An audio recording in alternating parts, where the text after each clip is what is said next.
বাদাল জুমা কত রাকাত? প্রতি সপ্তাহেই আমাদেরকে সালাত আদায় করতে হয়, জুমার সালাত।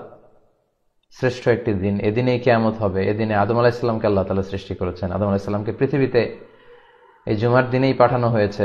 জুমার দিনে দোয়া কবুল করা হয়েছে ওনার। জুমার দিনেই কিয়ামত হবে। তো এই জুমার দিনে আমাদের 2 রাকাত ফরজ সালাত পড়তে হয়, বা ওয়াজিব যেটাকে আমরা বলি। তো এর আগে পরে কতটুকু সালাত পড়তে হয়, এটা ছিল ভাইয়ের প্রশ্ন। তো জুমার সালাতের আগে কয় রাকাত, পরে কয় রাকাত? জুমার সালাতের আগে হচ্ছে 2 রাকাত। বিশুদ্ধ মত অনুযায়ী, সুন্নাহসম্মত যে মত, সেটা হচ্ছে জুমার সালাতের আগে আপনি 2 রাকাত পড়বেন।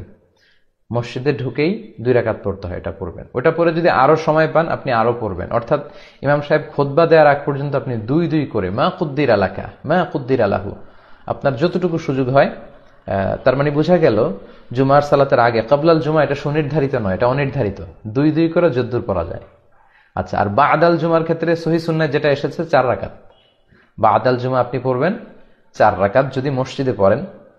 আর যদি ঘরে গিয়ে পড়েন তাহলে 2 রাকাত। আল্লাহ রাসূল সাল্লাল্লাহু আলাইহি ওয়াসাল্লাম মসজিদে নববীতে যখন বাদাল জুমা পড়তেন তিনি 4 রাকাত পড়তেন, ঘরে গিয়ে পড়লে 2 রাকাত পড়তেন। তো আশা করি বুঝতে পেরেছেন যে কাবলাল জুমা অনির্ধারিত, 2 করে যদ্দূর পড়া যায়, আর বাদাল জুমা 4 রাকাত, ঘরে পড়লে 2 রাকাত।